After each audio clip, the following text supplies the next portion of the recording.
अस्सलाम वालेकुम क्लास। ये हमारा 6th लेक्चर है जिसका टॉपिक है definite integral and area under the curve. 5th lecture के अंदर हमने डिटेल में ये चीज़ देखी थी कि डेफिनेट और इनडेफिनेट इंटीग्रल में क्या डिफरेंस होता है और इनडेफिनेट इंटीग्रल से डेफिनेट इंटीग्रल कैसे फाइंड किए जाते हैं और लिमिट्स क्या होती हैं, अपर लिमिट क्या होती है, लोअर लिमिट क्या होती है, उनको कैसे यूज़ किया जाता है, उनको कैसे यूज़ करके आप डेफिनेट इंटीग्रल फाइंड करते हैं। तो यहाँ तक हमने 5th लेक्चर में किया था। अब हम आगे इसको एक्सटेंड करते हैं कि डेफिनेट इंटीग्रल के थ्रू हम एरिया अंडर द कर्व कैसे फाइंड कर सकते हैं। तो ये हम स्टार्ट करते हैं lecture definite integral and area under the curve. Area under the curve, if a function is given as y is a function of x, the area A will be find as A is equal to, and here A is area, A is showing that it is area is equal to integration of f of x into dx, and it approaches to the limits of a to b. यानी कि अगर आप f of x जो कि continuous function है उसकी integration कर देते हैं dx के लिहाज से और उस पर लिमिट्स अप्लाई कर देते हैं given limits of the x that is a and b, तो इससे जो डेफिनेट इंटीग्रल आपका फाइंड होगा वो एरिया के बराबर होगा। ये लास्ट क्लास में भी हमने देखा था, डेफिनेट इंटीग्रल फाइंड करने का तरीका यही था, ए और बी तक लिमिट करके एक्स को इंटीग्रेशन करने के बाद वो लिमिट अप्लाई कर दी जाती है और एक न्यूमेरिकल फॉर्म में आपके पास एक नंबर आ जाता है जिसको हम डेफिनेट इंटीग्रल कहते हैं, और यही definite integral area under the curve को शो करता है। When continuous function gives a positive value, जब आप इस तरीके से एरिया फाइंड करेंगे और कंटिन्यूस नंबर जो है वो पॉजिटिव वैल्यू देगा और ब्रैकेट में हम यूज़ कर रहे हैं, it means that definite integral का आंसर अगर पॉजिटिव आए it is area above the X axis. When continuous function gives a negative value that is definite integral, यानी डेफिनेट इंटीग्रल की वैल्यू अगर नेगेटिव आती है तो इसका मतलब ये है it is area behind the X axis. यानी कि इस फार्मूले के थ्रू जब आप आंसर फाइंड करेंगे, अगर आपका आंसर पॉजिटिव है तो वो एक्स एक्सिस से अबव एरिया को शो करेगा, और अगर आपका आंसर नेगेटिव है तो एक्स एक्सिस से नीचे का एरिया जो है वो शो करेगा।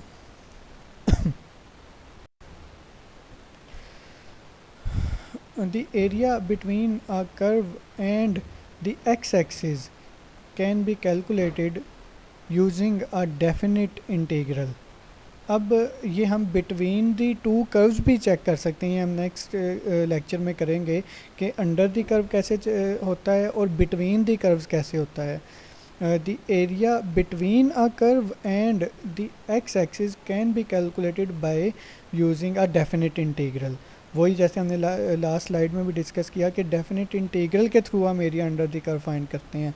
अब एरिया, अब जैसा कि ये डायग्राम बनाई हुई है, F Y is a function of X, जो भी आपको Y is a function of X की सूरत में फंक्शन दिया हो, कंटिन्यूस फंक्शन दिया, उसको पहले आप ड्रा कर लें और फिर कितना, यानी कि इंडिपेंडेंट ड्रा करना हमें आता है, हम टेबल बना लेते हैं। एक टेबल में हम जो है कॉलम एक्स का बना लेते हैं और एक कॉलम वाई का बना लेते हैं। इंडिपेंडेंट वेरिएबल के डिफरेंट वैल्यूज़ अज्यूम करते जाते हैं और डिपेंडेंट वैल्यू के डिफरेंट वेरिएबल की डिफरेंट वैल्यूज़ हमारे पास आती जाएंगी। अब क्वेश्चन ये है कि कितनी वैल्यूज़ आपने एज्यूम करनी है एक्स की, 1 2 3 4 5 एंड सो ऑन, कितनी वैल्यूज़ तक आप जाएं। तो ये ए और बी जो लिमिट्स हैं ये एक्स की लिमिट्स हैं, ठीक है। जितनी आपके पास अपर लिमिट है आप मैक्सिमम, या आपके पास एट लीस्ट जो है इतनी आपने एक्स की वैल्यूज़ अज्यूम करनी है इसको, इस ग्राफ को एक्सटेंड करने के लिए। जैसा कि इन्होंने एग्जांपल दी हुई है, Y is a function of X को इन्होंने इंक्रीजिंग फंक्शन ड्राइव किया हुआ है और ए और बी जो लिमिट्स हैं वो एक्स एक्सिस पे लिमिट्स उसकी बनाई गई हैं। जो ए होती है वो लोअर लिमिट होती है, छोटी वैल्यू होती है लिमिट की, और बी अपर वैल्यू होती है या हायर वैल्यू होती है लिमिट की।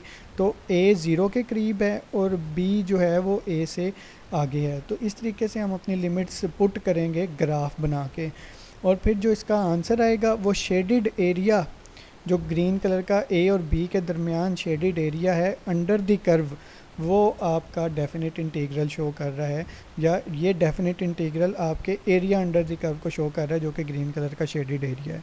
तो इस तरीके से हम area under the curve find कर सकते हैं। तो इसके आप एग्जांपल्स करते हैं। एग्जांपल नंबर 1 है आपके पास, आपको फंक्शन दिया हुआ है integration of 3x² into D X, और x की लिमिट दी है 0 to 3, 0 से लेके 3 तक। तो आपने क्या करना है, आपने एक y एक्सिस और एक x एक्सिस ड्रा कर लेना है। इसको पहले हमने ड्रा करना है फंक्शन को, और आपने एक कॉलम y का बना लेना है और एक कॉलम आपने बना लेना है x का।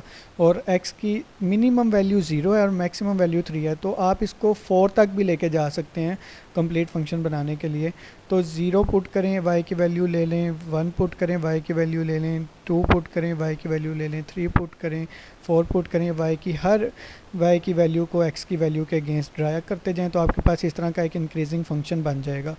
और इसकी लिमिट क्या बन रही है, x 0 से लेके x 3। तो 0 और 3 के दरमियान जो नीचे का एरिया है x एक्सिस के दरमियान और आपके कर्व के दरमियान का जो एरिया है वो ग्रीन कलर का एरिया, ये फाइंड करना है हमने। कैसे फाइंड होगा, तो हम क्या करते हैं, पहले इसकी इंटीग्रेशन करते हैं। इंटीग्रेशन करके हमारे पास आंसर आता है एक्स क्यूब, और इसके हम लिमिट्स अप्लाई करते हैं 0 to 3।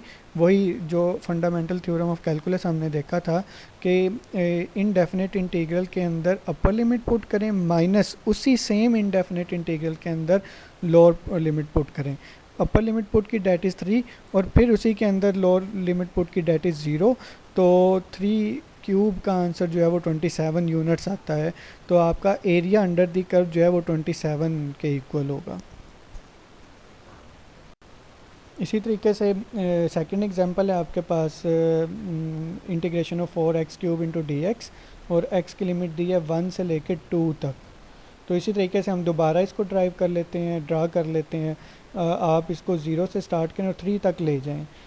वो इसी तरीके से टेबल बना लें जिसमें x का कॉलम बना लें और y का कॉलम बना लें। x की वैल्यू 0 से स्टार्ट करें और 3 तक ले जाएं, 0 1 2 3। इस फंक्शन के अंदर पहले 0 पुट करें, देखें y कितना आता है, 1 पुट करें y कितना आता है, 2 पुट करें, 3 पुट करें, और आप फंक्शन को ड्रा करें। तो फिर आपके पास इंक्रीजिंग रेट के साथ एक फंक्शन ड्रा हो जाएगा। फिर आप इसकी इंटीग्रेशन करें, इंटीग्रेशन करके आपके पास जो फंक्शन आता है वो x की पावर 4 आ रहा है, और इसमें आप लिमिट्स पुट करें x की पावर 4 में अपर लिमिट माइनस इसी में लोअर लिमिट। तो आपके पास जो आंसर आता है वो 15 आता है।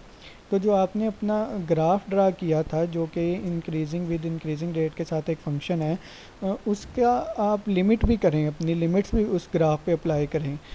1 से 2 तक का एरिया आपको चाहिए, शेडेड एरिया जो है 1 से 2, 0 और 1 के दरमियान का एरिया हमें नहीं चाहिए। अगर आप इस लिमिट को एक्सटेंड कर देते हैं 0 to 2, तो फिर ये जो ग्रीन कलर के साथ जो वाइट कलर का एरिया है, 0 और रेड लाइन के दरमियान का जो वाइट कलर का एरिया है, ये भी शामिल हो जाएगा इसके अंदर। फिर आंसर इसका 15 यूनिट से ज़्यादा का आएगा। तो जिस तरीके से आप अपनी लिमिट्स को चेंज करते जाएंगे, आपका एरिया अंडर द कर्व जो है वो चेंज होता जाएगा। So find the area enclosed by y is equal to 8x minus 2x² and the x axis. सबसे पहले हम इसको स्केच कर लेते हैं। अच्छा, इसकी लिमिट कितनी दी हुई है आपको, लिमिट इसकी दी है 0 से लेके 4 तक की, 0 से लेके 4 तक की। जब आप इसको 0 से लेके 4 तक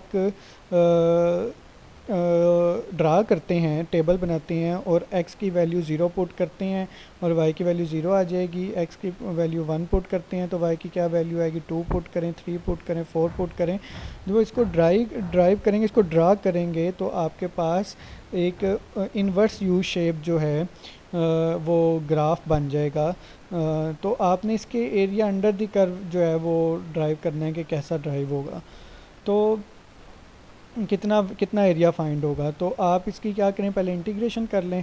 8x की इंटीग्रेशन करेंगे तो आपका 4x² आ जाएगा, और जब 2x² की इंटीग्रेशन करेंगे तो 2/3x³ आ जाएगा।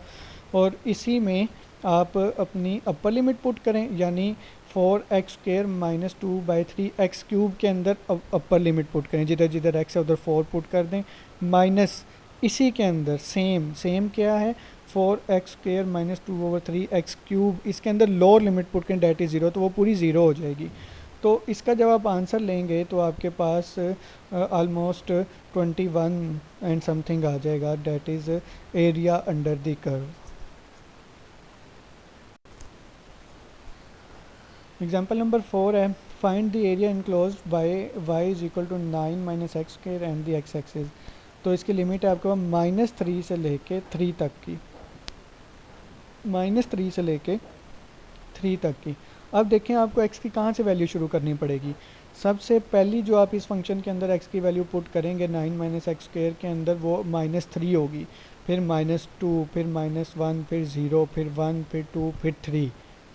तो डिपेंड करता है लिमिट कितनी है, लिमिट देख के हमें पता चलेगा कि हमने अपने फंक्शन को कहाँ से कहाँ तक ड्रा करना है। तो जब आप अपना फंक्शन ड्रा कर लेंगे तो ये गिवन जो डायग्राम आपको दी हुई है इस तरह का फंक्शन आपके पास आ जाएगा।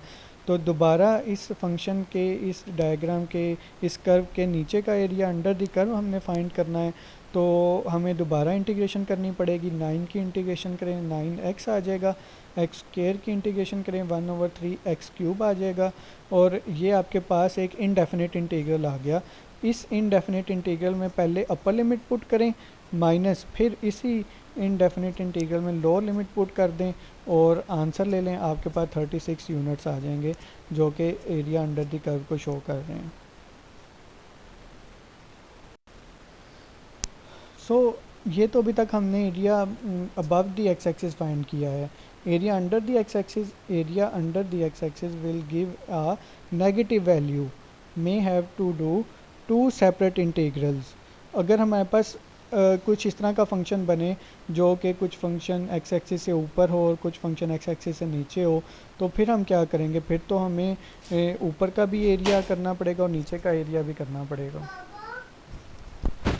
तो जब हमारे पास एक्स एक्सिस से ऊपर का भी कुछ फंक्शन और एक्स एक्सिस से नीचे का भी कुछ फंक्शन हो, तो हम किस तरीके से इसको हैंडल करेंगे, हम नेक्स्ट स्लाइड में देखते हैं।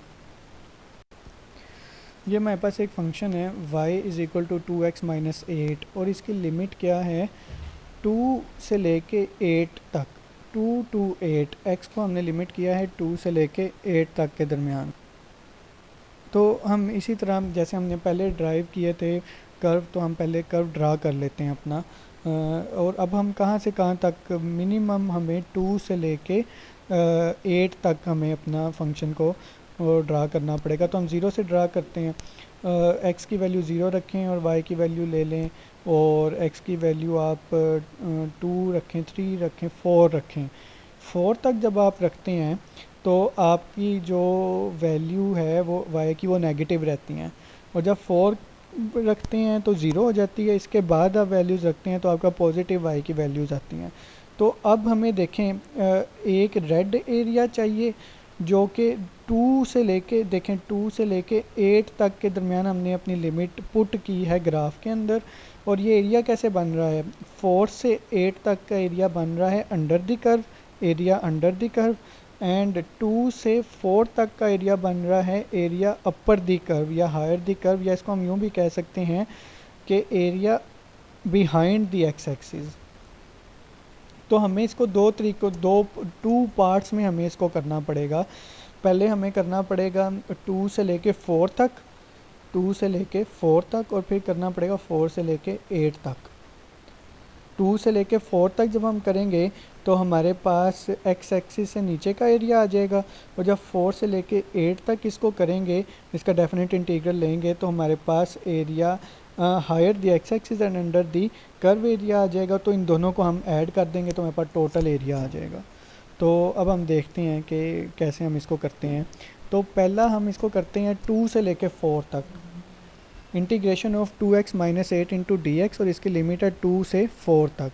तो जब आप इसको इंटीग्रेट करते हैं तो 2x को इंटीग्रेट करेंगे तो एक्स स्क्वायर आ जाएगा, और 8 को इंटीग्रेट करेंगे तो 8x आ जाएगा, और इस पे आप अपनी लिमिट पुट करें, जो लोअर लिमिट है 2 और अपर लिमिट है 4। एक्स स्क्वायर माइनस 8x आपके पास एक इनडेफिनिट इंटीग्रल है। इस इनडेफिनिट इंटीग्रल में अपर लिमिट पुट करें, डेट इज़ 4, माइनस इसी इनडेफिनिट इंटीग्रल में आप लोअर लिमिट पुट करें, डेट इज़ 2, और सॉल्व कर लें, आपके पास आंसर -4 आएगा। -4 माइनस ये शो कर रहा है कि ये area behind the X axis है, तो 4 यूनिट्स का एरिया जो है वो हमारे पास आ गया 2 से लेके 4 तक का। तो अब हम अपना दूसरा पार्ट जो है वो करते हैं।